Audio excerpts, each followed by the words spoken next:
আসসালামু আলাইকুম আরহামতুল্লাহ। আপনারা জানেন আগামী 12ই ফেব্রুয়ারি বাংলাদেশের জাতীয় সংসদ নির্বাচন অনুষ্ঠিত হতে যাচ্ছে। ভোট শুধু একটি চিহ্ন নয়, এটি আপনার নাগরিক অধিকার, এটি আপনার আমানত, যা বাংলাদেশের সংবিধান আমাদেরকে নিশ্চিত করেছে যেন আমরা আমাদের নিজেদের পছন্দের প্রার্থীকে নিজেরা বেছে নিতে পারি। এখানে জোর জবরদস্তির কোনো স্থান নেই, কারণ জোর জবরদস্তি করা বাংলাদেশের সংবিধান সহ গণতন্ত্রের পরিপন্থী কাজ।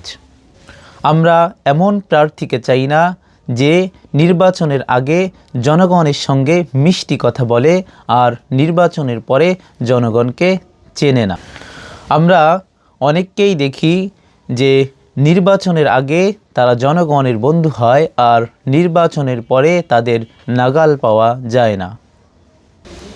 মনে রাখবেন, যিনি আপনার হক নষ্ট করেন বা ভয় দেখিয়ে ভোট নিতে চান, তিনি কখনো জনগণের সেবক হতে পারেন না।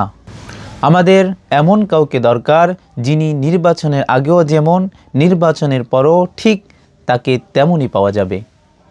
আমরা ভোট দেব তাকেই যিনি সৎ ও আদর্শবান, যার অতীতের কোনো খারাপ রেকর্ড নেই, যার অতীতে কোনো অন্যায়ের দাগ নেই, যিনি মাদকের সাথে যুক্ত নন, মানুষের হক আমানত রক্ষাকারী, যিনি জনগণের সম্পদকে নিজের সম্পদ মনে করেন না, দেশপ্রেমিক ও উন্নয়ন বান্ধব, যিনি এলাকার টেকসই উন্নয়ন নিয়ে ভাবেন, যিনি পরিবেশ বান্ধব চিন্তাধারার পরিকল্পনা করেন, অকুতভয়, যিনি মানুষের কোনো হুমকি বা চাপে অন্যায়ের কাছে মাথা নত করবেন না এবং তিনি কাউকে ভয়ও দেখাবেন না এবং চাপ ক্রিয়েটও করবেন না।